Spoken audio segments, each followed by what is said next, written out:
전 세계에서 가장 비싼 집의 가격이 얼마나 할까? 그리고 한번 찾아봤는데 세상에 집 가격이 1조가 넘는 게 수두룩하더라고요. 혹시 아셨나요? 집의 가격이 1조가 넘더라고요. 세계에서 가장 작은 나라 중에 하나가 모나코인데 그 모나코의 평균 주택 가격이 10억 7천만 원이더라고요. 그러니까 24평이면 250억, 그리고 34평이면 350억을 훌쩍 넘어가더라고요. 그 모나코에 있는 오데온 타워 펜트하우스라고 하는 건데 일부러 한번 사진을 실어봤습니다. 5,357억. 이게 세계에서 5번째로 비싼 집입니다. 네 번째로 비싼 거는 미국 캘리포니아에 있는 윈벨 에어라고 하는 건데 5,953억. 어마어마하죠. 세 번째는 프랑스에 있는 빌라 레오폴다 주택이라고 하는 건데 8,926억. 그 다음에 두 번째가 인도 뭄바이에 있는 안틸리아 타워라고 하는 건데 2조 3,803억. 세계에서 제일 비싼 집은 영국 런던에 있는 버킹엄 궁전이라고 하는 건데 8조 2,119억. 조라고 하니까 이게 도대체 가격이 어떻게 형성되어지는 건지 잘 모르겠습니다. 하여간 우린 평생 동안 돈을 봐도 뭐 1조라고 하는 돈을 볼 수나 있겠습니까만은 그런 집에 살고 있는 사람들도 있더라고요. 가장 확실한 진리 한 가지가 있는데요. 언젠가는 이것들보다 더 비싼 집들이 반드시 나올 겁니다. 그리고 또 있어요. 또 확실한 게 하나가 있는데 이 모든 것들도 돌 위에 돌 하나 남지 않고 다 무너질 때가 반드시 올 겁니다. 바벨탑을 쌓던 기술이 얼마나 대단했었습니까? 하늘까지 닿을 정도였었으니까 굉장했었죠. 그런데 바벨탑을 그렇게 쌓아 올렸지만 결국에는 그 바벨탑도 돌 위에 돌 하나 남지 않고 다 사라져버리는 그런 일이 있었잖아요. 아무리 비싼 집이라고 하더라도 결국에는 모두가 다 안개처럼 아무것도 아닌 것처럼 다 사라지는 날들이 반드시 올 겁니다. 그 비시디아 안디옥, 사도 바울이 복음을 전한 비시디아 안디옥 오른편에는 돌로 깎아 만든 돌산이 하나 있는데 그 돌산을 돌로 깎아 만들어서 로마 황제 신전을 만들었습니다. 그곳에서 사도 바울이 첫 번째 설교를 행하게 되는데 사람들은 다 그런 착각을 가지고 있습니다. 로마 황제 영원할 거야. 로마 황제의 능력 영원할 거야. 로마 황제가 만든 이 도시 영원할 거야. 로마 황제의 말 한마디 한마디 영원할 거야. 그러나 그 모든 것들이 사도 바울은 분명히 경고합니다. 이 모든 것들이 다 헛되고 헛되니 헛되도다.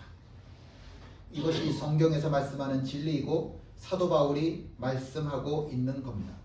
오직 예수 그리스도 외에는 영원한 것은 이 세상에 없습니다. 사도 바울의 설교가 끝나고 나자 사람들이 사도 바울의 옷자락을 붙잡습니다. 한 번만 더 말씀을 전해달라. 조금만 더 말씀을 전해달라. 복음의 생명력에 사로잡힌 것이지요. 이 말씀을 이렇게 이렇게 묵상을 해보면 이렇더라고요. 사람들이 세상에 살면서 얼마나 많이 치이고 많이 치이면서 살고 있습니까? 많이 힘드시죠? 많이 치이고 많이 치이고 그런데 나중에 돌아보면 너무 허무하고 그런 것들이 이 세상 인생이라고 하는 것 아니겠습니까? 그러한 사람들에게 들려지는 이 복음, 오직 하나님만이 영원하다라고 하는 이 복음,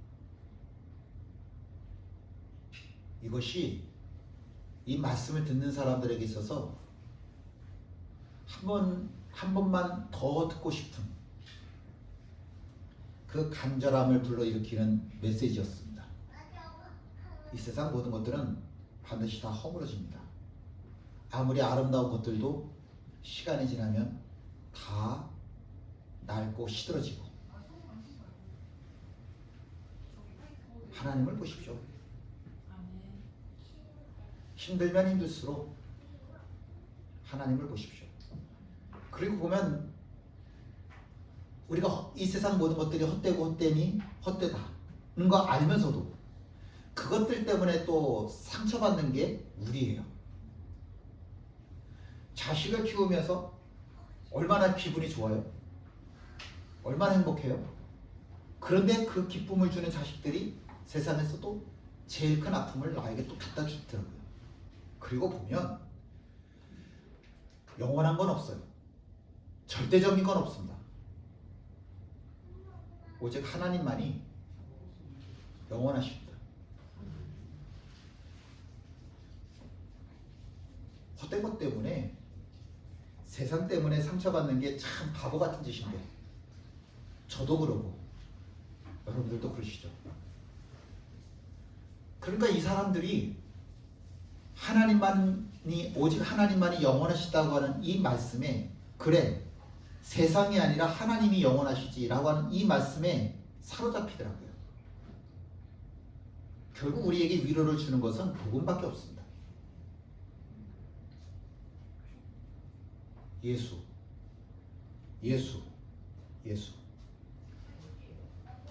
그 말씀 한마디라도 더 듣겠다고 사도 바울의 옷자락을 붙잡는 사람들을 보니까 안타깝기도 하고,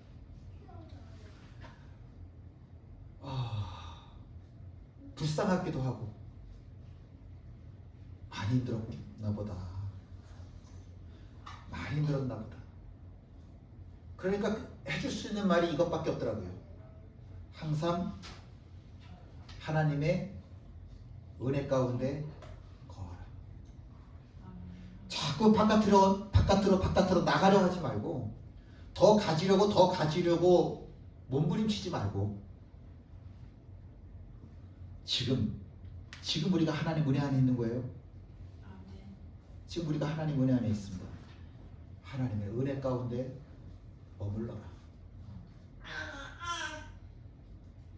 인간의 길 거부하고 신의 길을 고집했던, 그렇게 주장했던 로마 황제들 전부 다 죽었고, 전부 다 썩었고, 전부 다 형체도 없이 사라져버리고 말았습니다. 그리고 비시디 안디옥도 그 화려했던 것들 다 사라지고 폐허가 되고 말았죠. 모든 것들이 다 죽었는데 예수님만 죽었는데도 불구하고 형체가 전혀 사라지지 아니하였습니다. 썩지 않으셨습니다. 죽음을 이기셨어요. 그리고 지금까지도 영원하십니다. 허무함을 이기고 싶으면 예수 안에 머물러야 되는 겁니다. 예수 안에서 예수의 생명을 얻을 때만 우리가 허무함을 이길 수 있습니다. 외로움을 이길 수 있어요. 죄악을 이길 수 있는 거예요. 예수. 그 다음 안식일에는 아무도 상상할 수 없었던 일이 벌어졌습니다. 복음이라고 하는 것이 도대체 뭔지 알고 싶은 그 마음 하나만으로 사람들이 얼마나 많이 모여들었는지, 그곳에서 비시디 안디옥에서는 처음 보는 일이 벌어진 겁니다. 이 모습을 보면서 다 좋았을 텐데 다 좋아하지 않더라고요. 어떤 사람들의 마음에는 시기심이라고 하는 게 일어나더라고요. 누가 시기심을 가져요? 유대교 지도자들, 그리고 그를 따르던 추종자들입니다. 자기들은 몇십 년 동안 회당에서 예배를 드렸는데 한 번도 이런 일이 없었잖아요. 우리 오후 예배 때 이 말씀을 조금만 더 묵상을 하면 좋겠습니다. 오후 예배 때 좀 말씀 다시 나눌 거고요.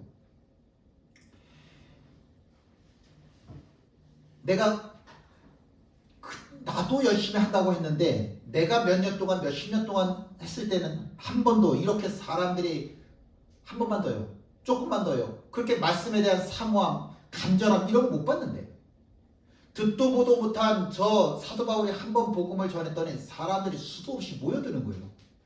야, 이게 도대체 뭔 일이냐?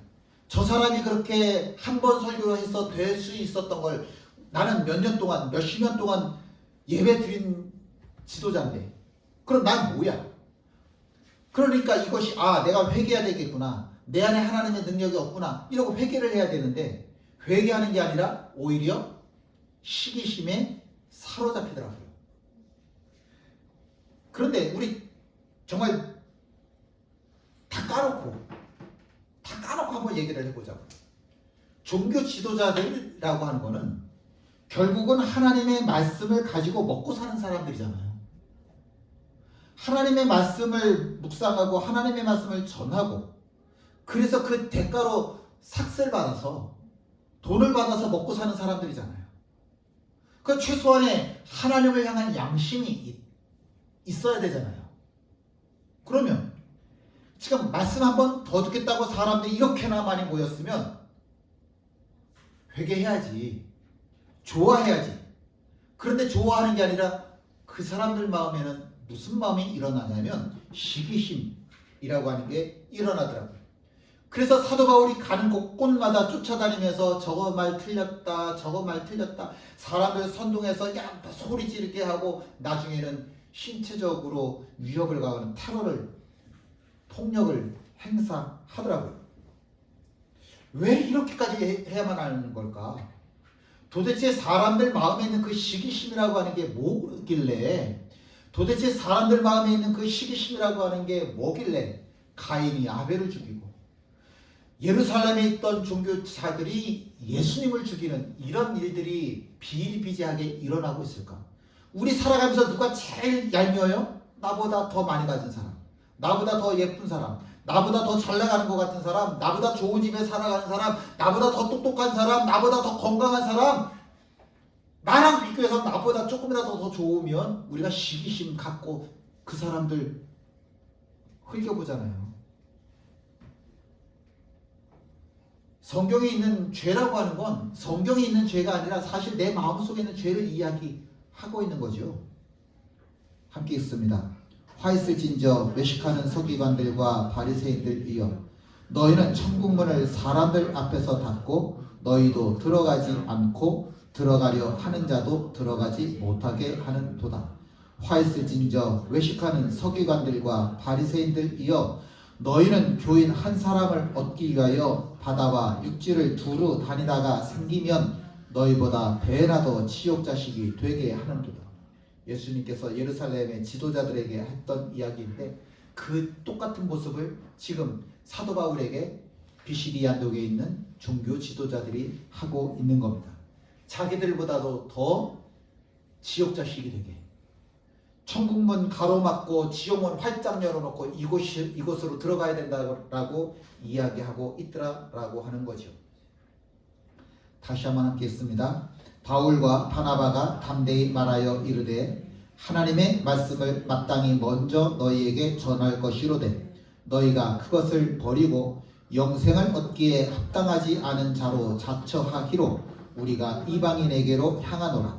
주께서 이같이 우리에게 명하시되 내가 너를 이방의 빛으로 삼아 너로 땅끝까지 구원하게 하리라 하셨느니라. 아멘. 사도 바울의 결론은 이겁니다. 너희가 그것을 버렸다. 그리고 영생에 얻기로 합당하지 않은 자로 자처한다. 그것을 버렸다. 그것이 뭐예요? 하나님의 말씀. 하나님의 말씀을 버렸어요. 하나님의 말씀을 버렸는데 뭐로 자처를 하냐? 영생을 얻기에 합당하지 않은 자로 자처한다. 자처한다라고 하는 말은 판정한다, 결정졌다, 작정했다라고 하는 겁니다. 지금 하나님의 말씀을 회방하고 있는 이거는 나 스스로가 나는 영원한 생명 얻을 자격 없는 사람이야 라고 스스로가 자기 자신에게 판정하고 결정하고 작정했다라고 하는 겁니다. 내가 스스로 영생하고 상관이 없대는데 이런 사람들에게 복음을 전하는 게 무슨 의미가 있겠습니까? 결국 사도 바울은 이방인들에 의해서 그 유대교 지도자들에 의해서 비시디 안독에서 쫓겨났습니다. 그때 사도 바울은 분명히 선포하는 거예요. 나는 이제 이방을 향해서 나가라고 하는 하나님의 뜻이, 주님의 뜻이 이거였었구나. 복음을 받아들일 자격이 없는 개 같은 사람들도 자기가 싸놓고 도로먹는, 이 개만도 못하는 사람들이 예수 믿는다고 하는 사람들 중에도 있구나. 이런 사람들은 구원받을 자격이 아예 없는 거구나. 그래, 너희들은 그냥 너네들 좋은 대로 믿고 살아라. 그리고 자기는 이방인들을 향해서 복음을 전하기 시작을 하는 겁니다. 이때부터 사도 바울을 이방인의 사도다, 이방인을 위한 사도다라고 부르는 겁니다. 이방인의 사도, 이방인을 위한 사도. 그렇다고 해서 사도 바울이 이방인에게만 복음을 전한 것은 아니었습니다. 어디를 가든지 사도 바울이 제일 먼저 가는 곳은 항상 유대인들이 모여있는 회당이었었습니다. 함께 읽죠. 이 사람은 내 이름을 이방인과 임금들과 이스라엘 자손들에게 전하기 위하여 택한 나의 그릇이라. 주님께서 사도 바울을 처음 부르셨을 때에 하셨던 음성이죠. 처음 나를 부르셨을 때 하나님 나한테 그런 부르심이 있었지, 잊어먹고 살아가는 거예요. 근데 우리가 살아가다가 내가 하나님께서 나를 부르셨지, 나 옛날에 이런 마음으로 결단했었지 라고 깨닫는 것, 그것을 기도 응답받았다고 그러는 거예요. 그걸 기도 응답받았다고 하는 거예요. 기도 응답받았다고 하는 거라고요. 나 이렇게 살라고 하나님께서 나를 부르셨지 라고 깨닫는 거, 이게 진짜 기도 응답인 거예요. 사도 바울은 기도 응답을 드디어 받은 거예요. 그래, 내가 이방인에게 복음을 전하라고 주님께서 나를 부르셨지. 그렇다고 해서 이방인들에게만 가지 않아요. 왜냐하면 복음은 누구도 차별하지 않습니다. 부자, 가난한 사람, 남자, 여자, 나이 든 사람, 나이 어린 사람, 유태인, 이방인들 누구도 차별하지 않습니다. 복음은 차별하지 않기 때문에 누구에게나 복음을 전한 겁니다. 단지 안타까움이 있는 거죠. 하나님의 말씀을 처음 들은 유태인들에도 불구하고 자기들이 뭘 가지고 있는지, 얼마나 귀한 걸 가지고 있는지 모르는 이 안타까움, 그게 사도 바울의 마음을 안타깝게 하는 거죠. 함께 읽습니다. 나는 그리스도 안에서 참말을 하고 거짓말을 하지 않습니다. 내 양심이 성령을 힘입어서 이것을 증언하여 줍니다. 나에게는 큰 슬픔이 있고 내 마음에는 끊임없는 고통이 있습니다. 나는 육신으로 내 동족인 내 결례를 위하는 일이면 내가 저주를 받아서 그리스도에게서 끊어질지라도 달게 받겠습니다. 내 동족은 이스라엘 백성입니다. 그들에게는 하나님의 자녀로서의 신분이 있고 하나님을 모시는 영광이 있고 하나님과 맺은 언약들이 있고 율법이 있고 예배가 있고 하나님의 약속들이 있습니다. 지금 이 말씀 혹시 주의 깊게 보셨나요? 성경을 보시면서 우리가 이 말씀들 많이 보셨을 텐데, 이 말씀 때문에, 이 구절 때문에 사도 바울을 뭐라고 이야기를 하냐면 국수주의자다 라고 이야기를 하는 사람들도 있습니다. 요새 뽕이라는 말을 많이 쓰대요. 국뽕 뭐 이런 말들을 많이 쓰던데, 우리나라는 무조건 좋은 거예요. 비난받을 일이 있어도, 고쳐야 될 점이 있어도 아니야, 그런 거 다 필요 없어, 무조건 우리나라가 좋은 거야. 그런 걸 국수주의자라고 얘기를 하죠. 자기네 나라만 좋은 거예요. 자기네 나라 빼고는 다 혐오 대상인 거예요. 그걸 국수주의자라고 얘기를 하는데, 사도 바울을 가리켜서 국수주의자다라고 이야기를 합니다. 왜냐하면 나는 저주를 받는 한이 있어도, 그래서 내가 그리스도에게서 끊어져 지옥에 가는 한이 있어도 이스라엘만 구원받을 수 있다고 한다면 나는 좋습니다 라고 하는 거예요.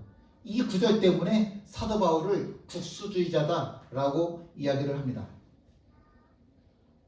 그래도 사도 바울은 포기 못해요. 왜냐하면 사도 바울이 받은 가장 큰 사명은 자기 나라를 사랑하는 것이기 때문에 그렇습니다. 왜 자기 나라를 사랑해요? 간단하죠. 사도 바울이 이스라엘 사람이니까. 만약에 사도 바울이 로마 사람이었으면 로마를 사랑했을 겁니다. 사도 바울이 대한민국 사람이면 당연히 대한민국을 저주를 받을지라도 그리스도에게서 끊어질지라도 나는 이스라엘을, 대한민국이 구원받았으면 좋겠습니다. 이렇게 이야기를 하겠죠. 과거 중국이나 동양권, 한자 문화권, 이 동양권에서는 민심을 알고 싶으면 임금이 아니면 뭐 우리나라 지금 말로 치자 뭐 장관급 되는 사람들이 백성들 사이에 섞여서 노래들을 수집을 했어요. 요새는 무슨 노래를 부르나 무슨 노래를 만들었나 그거를 살피는 겁니다. 그 민요가 곧 민심의 표현이라고 하는 겁니다. 그 민요를 들으면 아 지금 우리나라 사람들이 이런 생각들을 갖고 있구나 라고 정치하는 사람들이 올바른 판단을 할 수 있다라고 하는 거죠. 요새 말로 하면 젊은이들이 쓰는 말이 우리나라의 민심, 우리나라의 방향성이라고 이야기를 하면 될 것 같습니다. 그런데 우리 젊은이들이 무슨 말을 많이 쓰냐면 삼포세대라고 하는 말을 많이 써요. 뭐 예전에 나온 말이지만 삼포세대, 연애, 결혼, 출산을 포기한 세대, 오포세대, 삼포에다가 취업, 주택 구입 등을 포기한 젊은이들, 7포세대, 오포에다가 인간관계 및 희망을 포기한 젊은이라고 한 뜻이고, 0포자, 영어를 포기한 청소년, 청년들. 그것보다 더 오래된 말이 뭐냐면 이제 이태백이라고 하는 말 있죠. 20대 태반은 백수, 인구론, 인문계 졸업자는 90%가 논다, 인문론, 인구론. 젊은이들을 만들어내는 젊은이들이 사용하는 말을 보면 이 시대에 우리 대한민국의 현 주소를 알 수 있다라고 하는 건데 가장 젊은이들이 사용하는 언어 중에 끔찍한 단어가 뭐냐면 헬조선이라고 하는 말입니다. 한국인데 한국이라고 하는 말을 쓰지 않고 조선이라고 하는 말을 써요. 그리고 거기다가 헬, 지옥이라고 하는 말을 붙였어요. 한국이라고 부르지 않고 조선이라고 헬조선, 조선이라고 하는 말을 붙이는 이유는 뭡니까? 지금 이 시대가 미래로 나아가는 게 아니라 자꾸 과거로 후퇴한다라고 하는 뜻이죠. 그래서 지금 대한민국을 이렇게 들여다보면 지옥 같다. 지옥하고 하나도 다를 게 없다. 아비규환이다. 그래서 하는 말이 헬조선이다 라고 하는 말을 하고 있는 거죠. 강남족이라고 그래요. 강남에 살고 있는 사람들. 그 강남족 사람들은 자기 신분을 자식들에게 그대로 물려주죠. 금수저 물고 태어났고 또 내 자식들도 금수저로 살아가게 하는 거죠. 신분제도 물려주고요.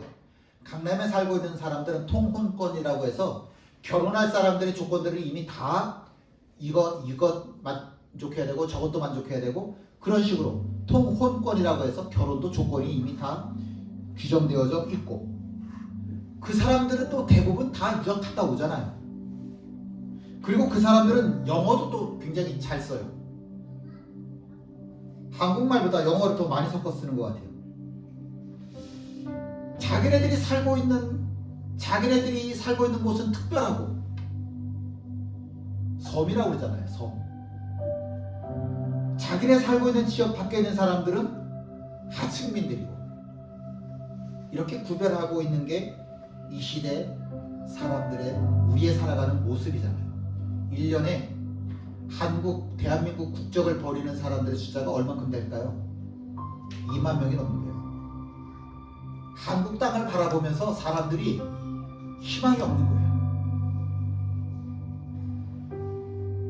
사도 바울이 가는 곳마다 박해를 받는데 핍박을 받는데 누구한테 받냐면 자기와 같은 동족 유대인들한테 핍박을 받고 박해를 받아요. 근데 참 신기한 게 하나가 있어요. 뭐냐면 내가 박해를 받으면 박해를 받을수록 자기의 조국 이스라엘을 더 사랑하고 더 위해서 기도하게 된다라고 하는 거죠. 여러분 누가 뭐라고 해도 하나님께서 우리에게 이곳에서 나게 하셨다라고 하는 거예요. 하나님의 원칙이 있어요. 기준이 있는데 그건 뭐냐면 하나님께서는 우리가 있어야 할 자리에 나를 두셨습니다. 대한민국이라고 하는 곳에 나를 두셨다라고 하는 이유는 내가 대한민국을 위해서 기도해야 되는 사람이기 때문에 대한민국에 나게 하신 거예요. 내가 형제교회에 몸담고 있다라고 하는 이야기는 하나님께서 형제교회를 위해서 기도하라고 하는 의미인 거죠. 하나님께서 우리 가정에 우리 부모, 우리 형제를 만나게 하신 이유는 나로 하여금 이들을 위해서 기도하라고 나를 이곳에 두신 거지요. 여러분, 우리의 기도가 좀 더 넓어졌으면 좋겠습니다. 지금 분명히 우리나라는 기도가 필요한 곳입니다. 우리가 오늘은 좀 나라를 위해서 함께 기도하는 시간을 가지면 좋겠습니다. 함께 나라 찬양하십니다.